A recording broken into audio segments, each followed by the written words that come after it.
Here is a story it's told us in the 3rd chapter of the book of Exodus. It's a conversation between Moses and God. Now, when we use the word Moses or any name in Scripture of this Christ, bear in mind these are not persons as you and I are persons. These are states of consciousness through which you, the immortal you, pass. And you pass until you awaken to the being that you really are. So when we speak of Moses, or we speak of Jesus Christ, we are speaking of a state of consciousness. And God said to Moses, or Moses said to God, and when I come to the people of Israel, and I say, the God of your fathers has sent me to you, and they say to me, what is his name? What shall I say? And God said to Moses, say this to the people of Israel, I am. That is who I am. And say this to the people of Israel, I am has sent me to you. This is my name forever, and by this name I shall be known throughout all generations. Now here is an adumbration. Here is a foreshadowing. In this state of consciousness, as the word Moses means that which is to be born. It is the old perfection of the Egyptian verb to be born. Something is coming to birth. It has not yet been born. So Moses cannot go into the promised land, if you know the story. He remains back, and he dies, and no one knows the burial place of Moses. There is a state of consciousness that does not enter. It's a foreshadowing of that which must be born in man. So he hears us coming from without. What eventually must be heard from within. So I hear us coming from without, of God speaking. And here, the God is speaking seemingly coming from outside of my being. And the God is saying to me, I am. That is who I am. And say this to the people of Israel. I am has sent me to you. This is my name forever. And by this name I shall be known throughout all generations. Eventually, that which is heard seemingly from without must be heard from within. When it is heard from within, the world will not believe it. The world is trained, at its present level, to believe in an external causation, something coming from without, as the cause of the phenomena of my life. That I am a victim of this, that, and the other, that someone else did. Call it by any name, but it's something on the outside. Eventually, it comes within man, and what is heard in the beginning, coming from without, is now heard from within. And that is called in Scripture, in the New Testament, Jesus Christ. The God of the Old Testament that seemingly spoke from without through his prophets, now in the New speaks from within, in man. So we are told in the New Testament, do you not realize that Jesus Christ is within you? Well, you ask that of any Christian in the world, they'll read it in their own Scripture, but they do not believe. They talk and they speak of Christ from the outside, some being who lived 2,000 years ago. And they turn to him and pray to him. They stick him on the wall and cross themselves for love.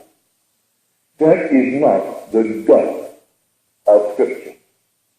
The God of Scripture comes from within. Eventually, everything said in the New Testament, which was an adumbrated statement in the Old, you are going to experience coming from within. Now, it starts in this manner. And the woman of Samaria say to him, I know that Messiah is coming, the one who is called Christ. He will tell us all things. And then Jesus answers. And you think Jesus is speaking from the outside. Let's go back now to the statement. Do you not realize that Jesus Christ is within you? And now forget completely any Jesus Christ who is talking in history from the outside. It's all from the inside. What originally seemed to come from the outside in man's early stage has actually begun to awaken from within. So Christ is speaking out from within, and you and I, we are the woman at the well of Samaria. This well of Jacob where the woman came to draw water. And now from within us, we are hearing a voice coming from within ourselves. And it is I who speak to you and he. I am he. But I am he. Neville, John, Mary, no. Your own wonderful human imagination. Your awareness of being, that is the being that is the one spoken of in the beginning of Scripture as God. God became as I am, that I may be as he is. So God actually became man and took upon himself the limitations of man. And in time he awakens in man as the man in whom he entered. He entered into me. He entered into you.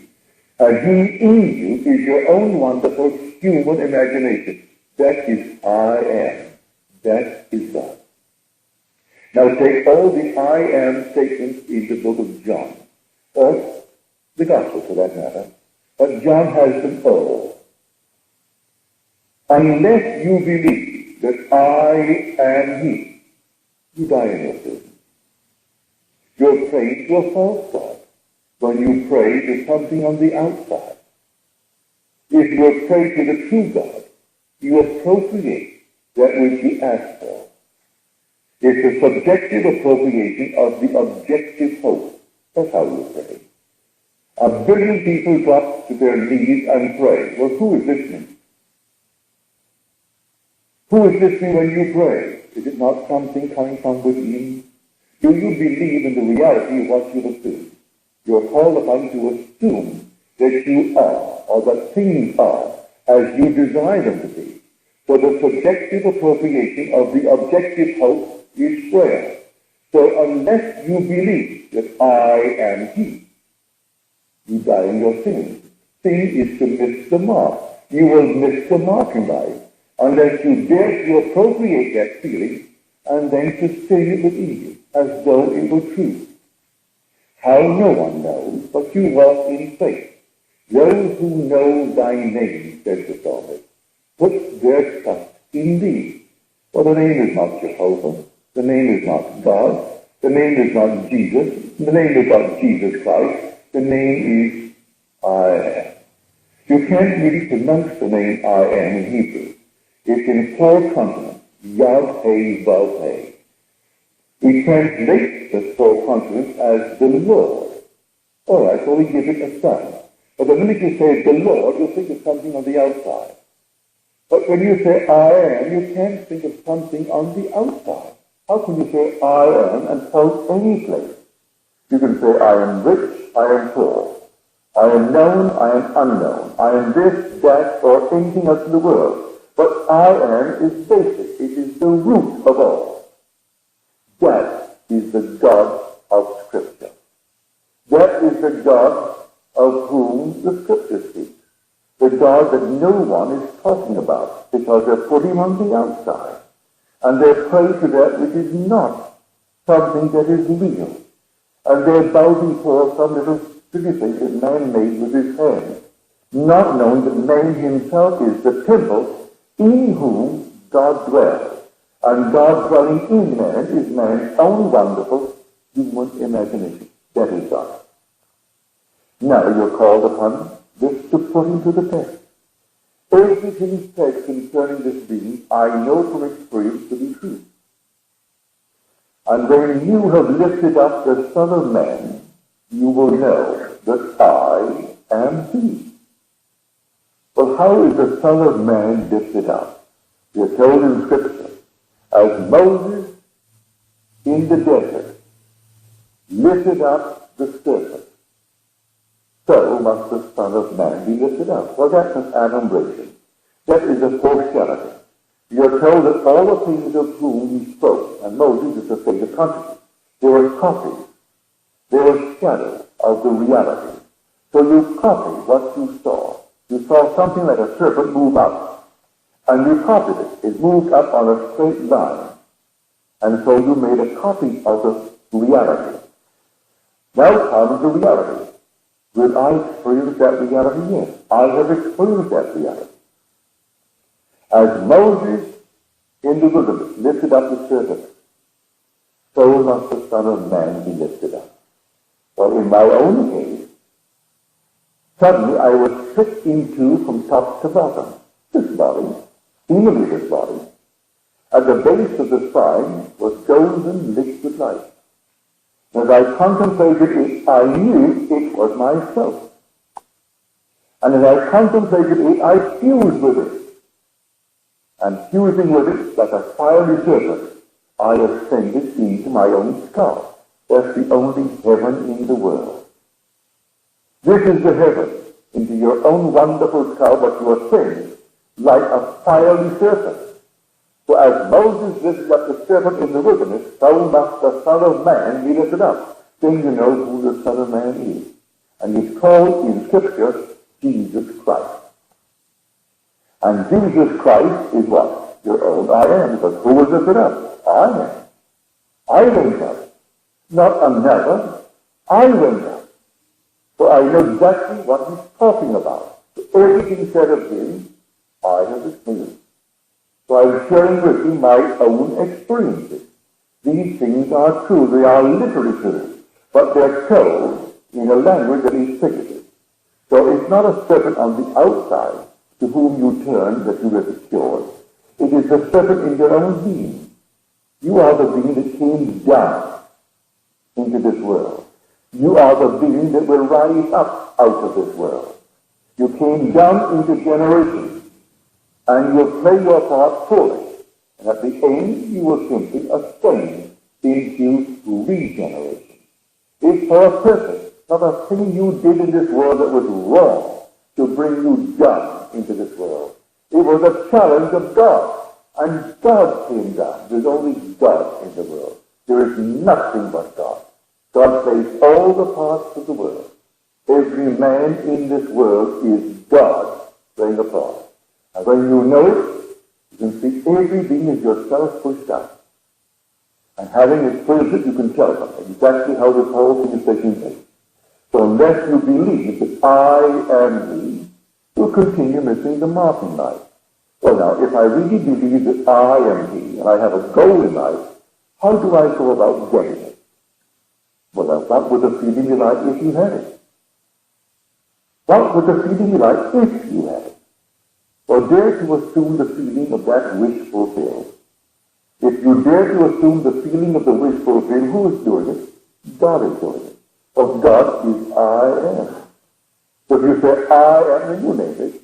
Even though reason denies it and your senses deny it, if you persist in that assumption will harden into fact. This is the story of Scripture. But as long as you believe in a God outside, who looks over the entire picture, and you do not believe for one moment that He actually dwells within you, you have a false God. So God comes first seemingly speaking to us as one coming from without. And so Moses said to God, or said to God, something on the outside, and then God said to Moses. But the word Moses means to be born. Here is something that is coming to birth. And when it comes to birth, He is the God who will walk within man. He can't come to birth from without man, for man is the cradle in whom God is born. This is the great manger. This is the tomb in which God buried Himself. God Himself entered death's door, the human skull. and laid down in the grave for those who enter in visions of eternity. And when the fullness of time comes, he awakes, and the one in whom he lay down awakes as God. You are not something less than, you awake as the God who entered the grave. So God so loved you, his emanation, that he actually shared with you in that tomb the dream of life. And when the dream comes to its end, you and God, who entered with you, are one. My emanation, yes, my wife, till the sleep of death is past. So God enters the human skull, which is the grave, the only sepulchre in the world where God is buried. That is the Golgotha, spoken of in Scripture. That is Calvary. And when God entered Calvary, the human skull, that was the incarnation of God. That was the beginning of the drama. And then he moves towards death again, which is when you awake as God. So God becomes man at Calvary, which is called the crucifixion in Scripture, that man may become God at death again. So the whole thing takes place in the skull of man. And man is here for the most divine purpose in the world, to awaken as God himself, because there's only God in the world. Now, said he, I will tell you these things before they take place, that when they do take place, you may believe, what? That I am he.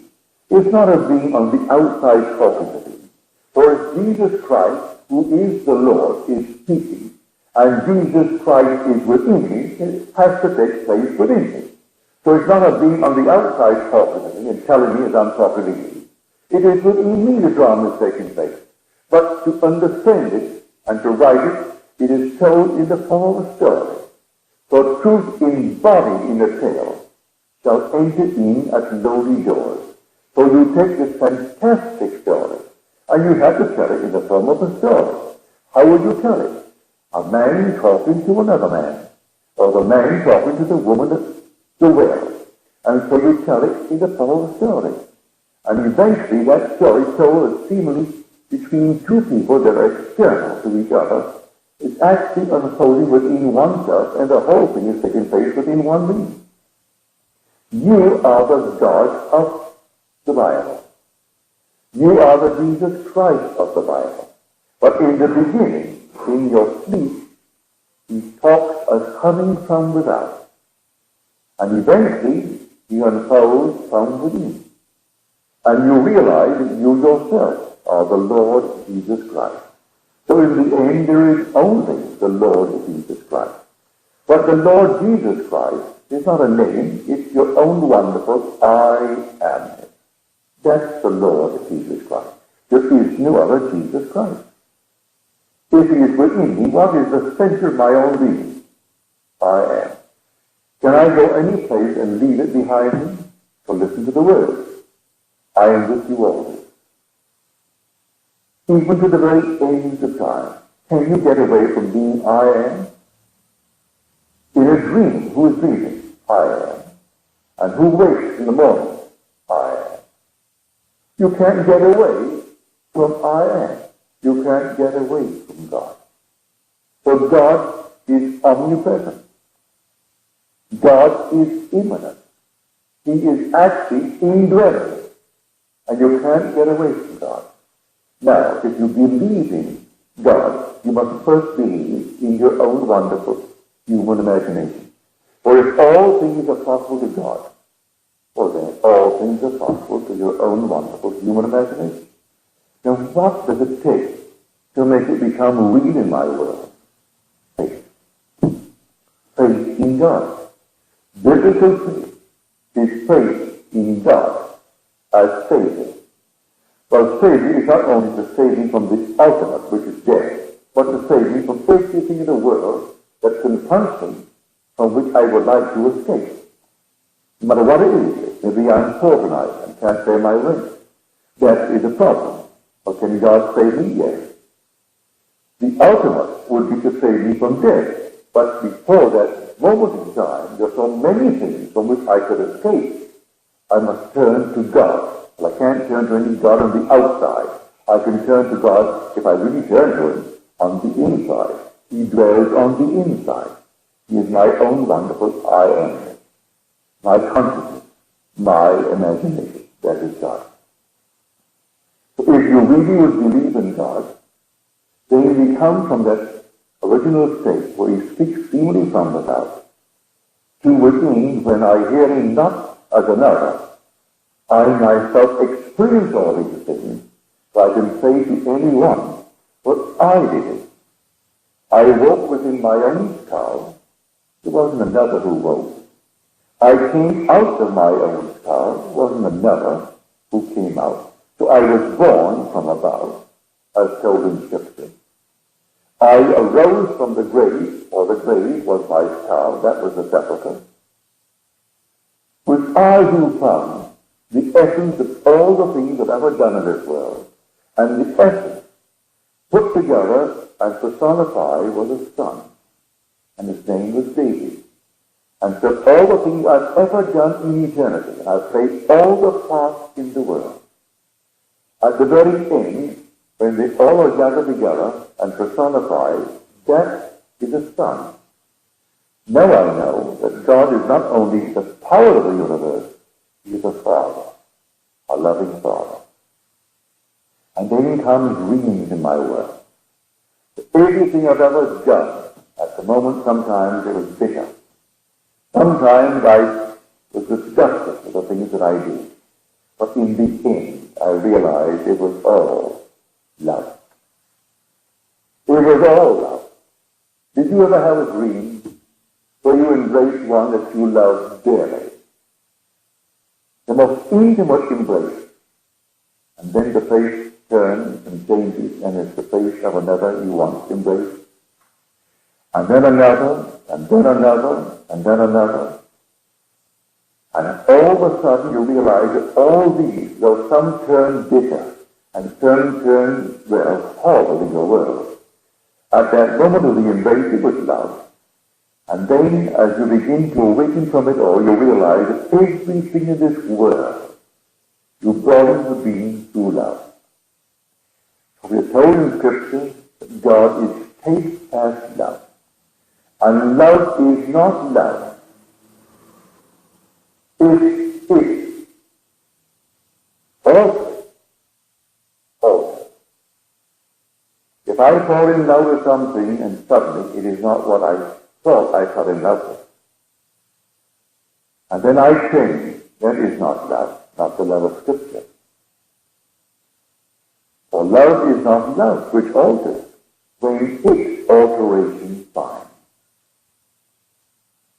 And I've had these experiences where suddenly everything in the world that I once loved, and then in one wonderful night, you fall in love with a moment, the present one that you really love, to find that as you're embracing her, if you be man, or if you be woman embracing him, and all these things change, that their faces come on the same being, and you realize the whole vast thing is love. Even though it seems to have changed in your journey from love to hate, but in the end of the journey, it is all love. And all play their part in your world. And all are forgiven in the end because it's all love. It's all love. I hope you've had it. If you haven't had an experience, you are going to have it. So that in the end, everything is forgiven. Everything was created in love. And there's only God in the world, and God is your own wonderful human imagination. That is God. And with God, all things are possible. Everything is possible. So in this world, if you really believe the story, that he is in you, called in the New Testament Jesus Christ, called in the Old Testament Jehovah, or the Lord, or God. It's the same thing. But it really means I am.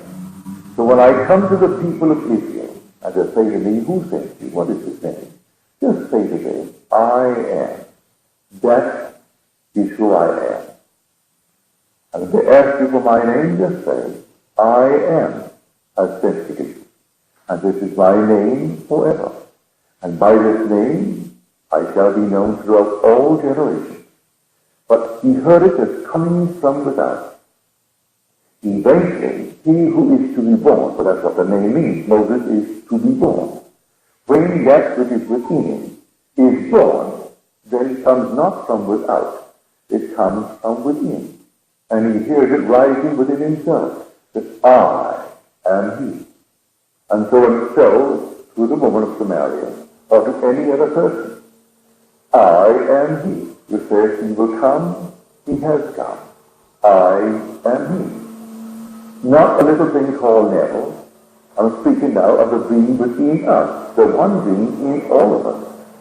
And all will awaken to discover that he is God. There's nothing but God. And so I tell you before it takes place, that when it does take place, you may believe. Believe what? That I am he. Before Abraham, I am. Or before Abraham was I am. It's a punctuation mark where it suits you best. But before the world was, I am. Or before the world was I am. It has no beginning, it has no end. And deliberately and purposely came down into a world of death. For everything here begins and ends. It dies. Everything dies in this world, including the stars. They're fading. They may take unnumbered light years, but they're dying. Everything dies. And that which cannot die, has no beginning or end, comes down into the world of death and conquers the last enemy, which is death. You cannot die, or nothing dies.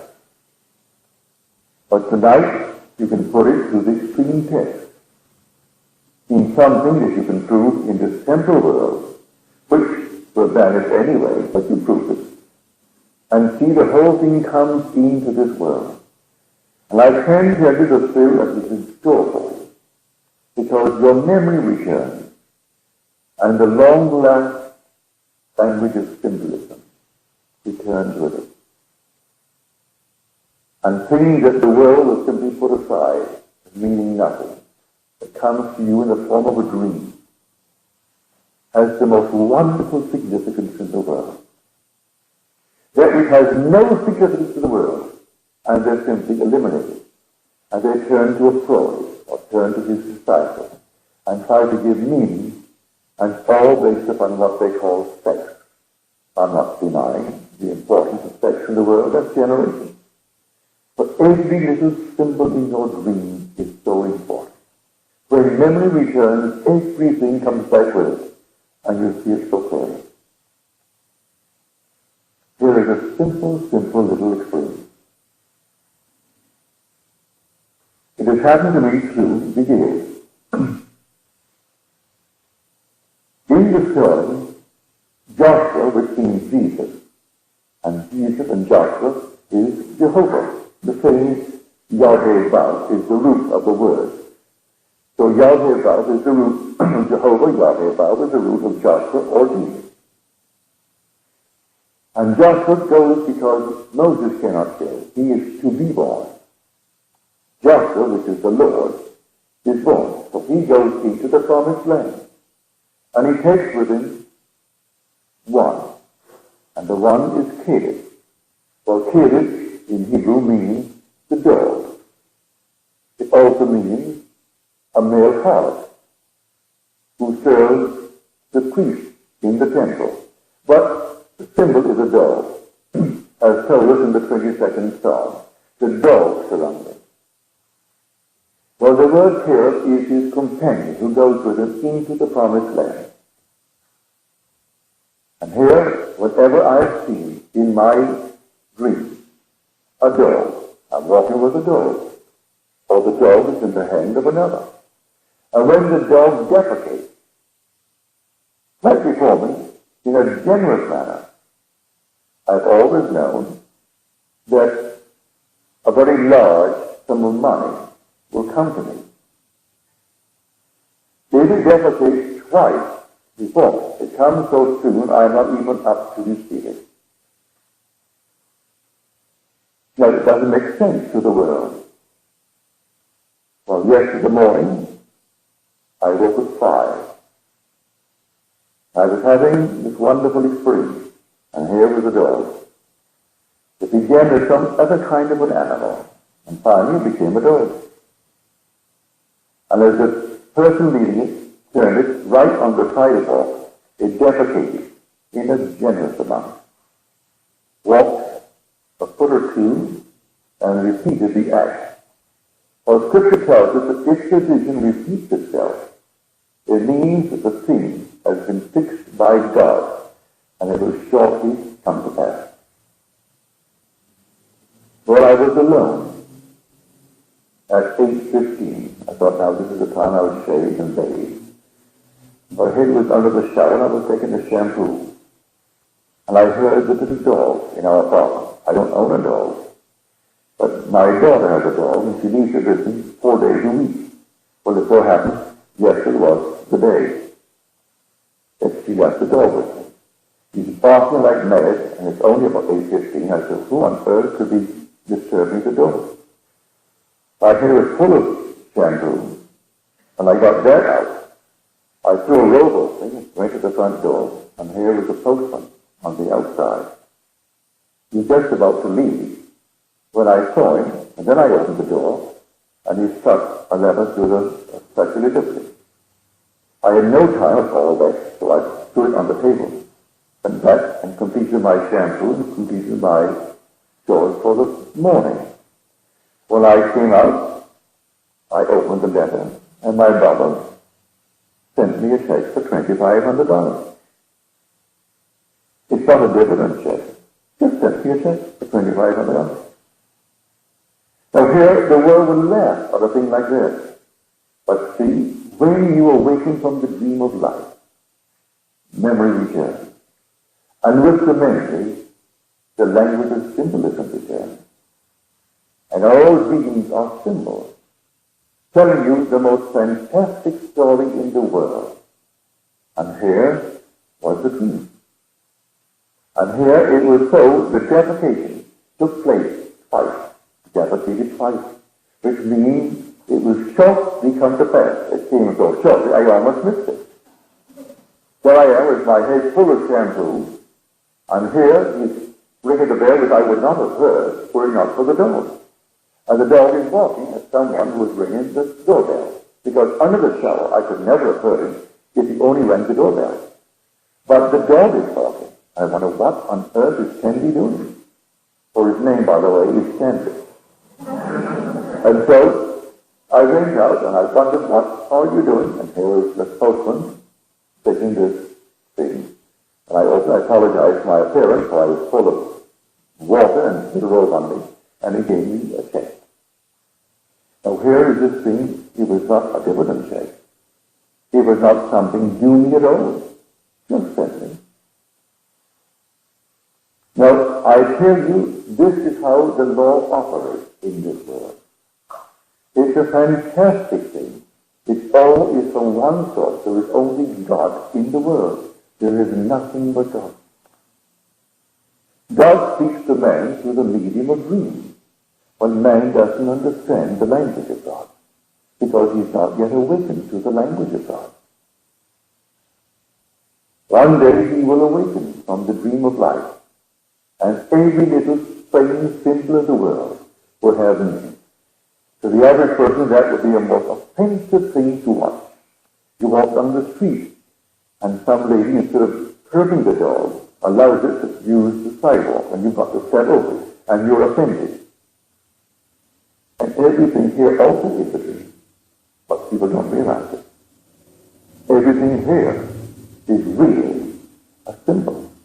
Every one of the world is a symbol. The whole vast world is a symbol, screaming at us from the outside. One day you'll understand it from the inside. And so I am he. When I tell you, it's not a man standing on a platform bragging that he is the one. I am telling you, you one day will know that I am, meaning yourself, I am He. At first it comes to you as one from without. And so he heard the voice as one coming from without, saying, say unto them, I am. I sent me to you. And this is my name forever, to be known throughout all generations. But you shall not enter, for you are not yet born. For Moses means to be born. So he cannot go in until he's born. For the thing that goes in place of Moses is Joshua. And the word Joshua is the Hebraic form of Jesus. And Jesus and Joshua the same, and the both are Jehovah. The same root, Yod, He, Varo. Yod, He, Vav, He would be the four consonants, and they have Yod, He, Vav, Shin, Ayin. It's the same root form, meaning salvation. Jehovah saves. Jehovah is salvation. But as long as you hear it as something coming from without, you don't really believe it. But if you can begin now, before you are born, to believe in the name, and those who believe in thy name put their trust in thee. If I put my trust in thee even before I am born, it will work. But I must know who he is. And who is he? My own wonderful human imagination. That is God. If I could believe that my imaginal act is a fact, and then sustain it in a sense without effort, just as though it were fact. I called a friend of mine on the telephone, and I spoke to him, I heard what he said. And I believe what he said. Well, now, this is the same matter. You treat it just as lightly as that, with faith. Faith in the reality of the unseen state. If I really believe it, that subjective assumption, that subjective appropriation of the objective hope, and walk as though it were true, it will come to pass. It will all come to pass. This is what I'm talking about. Morning, noon, and night. Now the world will not believe it, and may I tell you, I know that eventually they're going to believe it, so really I'm not distressed. I'm not breaking any blood vessel to compel them to believe it, because I really don't care. Because I am convinced eventually everyone will believe in God. And the God of Israel is the only God.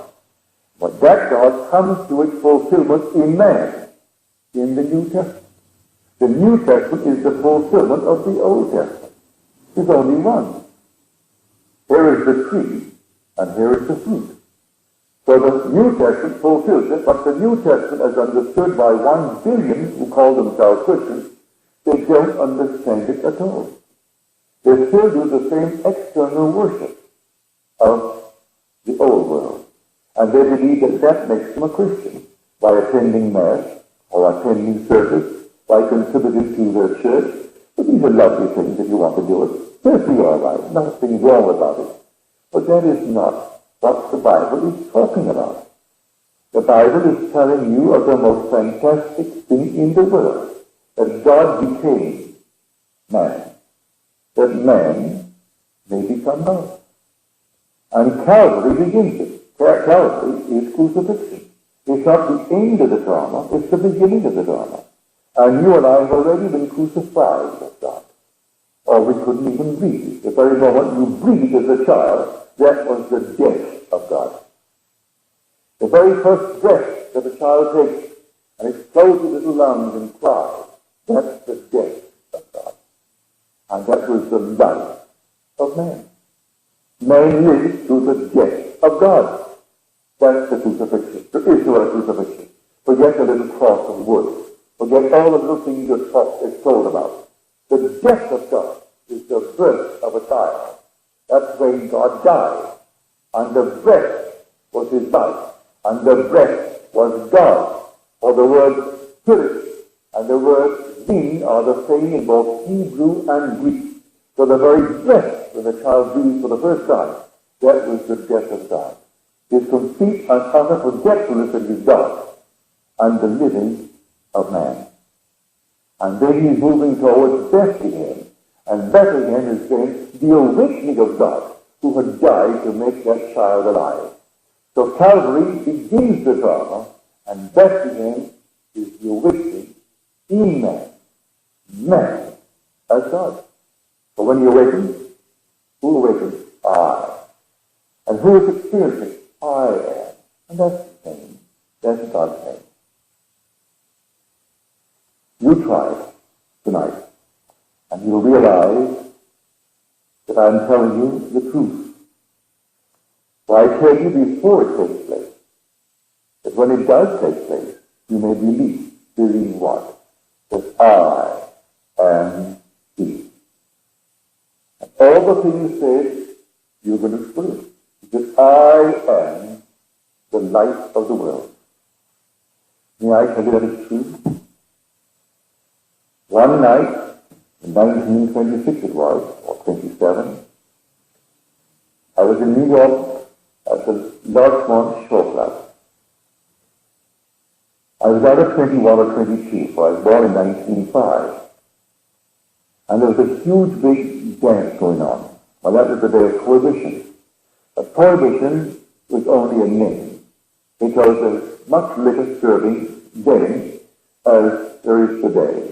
If you knew where to get it, you could get it. And so there's all kinds of liquor. But this was a dance for the young people. Well, I was only 21 or 22, but I was the guest of the assistant manager of the club.